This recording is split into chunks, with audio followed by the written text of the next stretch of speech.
नाज़िन खोसकी वेझो ॻोठ अलाह बचायो भूत जे स्कूल खे केतिरनि सालनि खां इमारत न मिली ना ई फर्नीचर मिली सघियो।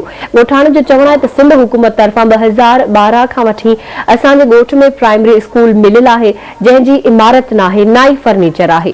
उन हवाले सां ॾिसूं त ख़ालिद महमूद जी रिपोर्ट। जी नाज़रीन, हिन वक्त असीं खोसकी शहर के लिंक में मौजूद आहियूं जिते खलीफ़े कासिम रोड ते ॻोठ अल्लाह बचायो भूत है।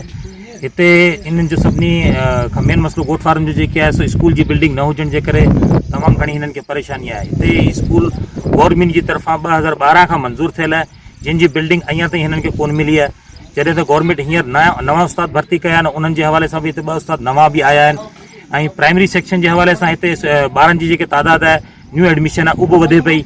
त ॻोठाणनि जो चवणु आहे त असांखे बिल्डिंग ॾिनी वञे, छो त बिल्डिंग इलाही वक़्त खां कोन्हे। हीअ जेके बिल्डिंग ठहियल आहे हीअ ॻोठाणनि पंहिंजी मदद पाण ठाही आहे। इन ते जेके बि ख़र्च थियो आहे ॻोठाणनि जो थियो आहे। टीओ वग़ैरह हिते जा जेके तालीम जा जेके ज़िले बदीन जा आहिनि अमलदार आहिनि उहे सभु अचनि था, विज़िट करे हलिया वेंदा आहिनि, पर अञा ताईं हिननि खे बिल्डिंग न मिली सघी आहे। इन हवाले सां ॻोठाणनि सां ॻाल्हायूं था, इन्हनि जो चवणु छा? स्कूल अल्लाह बचायो भूत इहो 2012 में थियो आहे। इंशाल्लाह इन में स्कूल में पढ़ाईंदो रहियो आहियां। पोइ इन करे वक़्त ते गवर्नमेंट खां मुतालबो त बिराए महिरबानी मूंखे बिल्डिंग ॾिनी वञे। पोइ यहाँ फर्नीचर न आहे।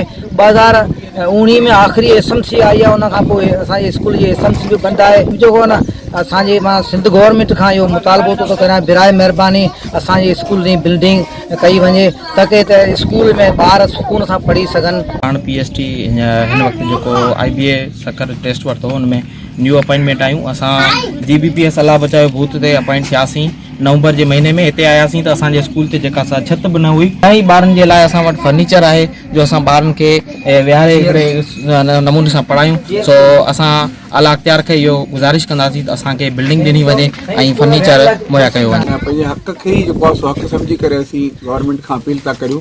जेकॾहिं अव्हांजा बचा ख़ूबसूरत बिल्डिंगनि में पढ़नि पिया ऐं ख़ूबसूरत जेको आहिनि सो फर्नीचर ते वेही पंहिंजी एजुकेशन हासिल कनि था त सिंध जे हिन मासूम गवर्नमेंट प्राइमरी स्कूल अल्लाह बचायो भूत खे बिल्डिंग ॾियो। तव्हां ॾिठो त हिते मेन हिननि जो जेके इशू आहे सो बिल्डिंग आहे ऐं फर्नीचर आहे। त उस्तादनि जो बि इहो ई मुतालबो आहे त महिरबानी करे हिन अगस्त खां अॻु में जेकॾहिं हीअ बिल्डिंग या हिन जेको 4 दीवारी ठही वञे त ॿारनि जे लाइ तक़रीबन जेके बरसाति पवे थी उनमें कुझु बचाव थी वेंदो। ऐं ॻोठाणनि जो बि इहो घणो मुतालबो आहे त महिरबानी करे असांखे 4 दीवारी ऐं बिल्डिंग ॾिनी वञे। आवाज़ TV न्यूज़, ख़ालिद महमूद, खोसकी।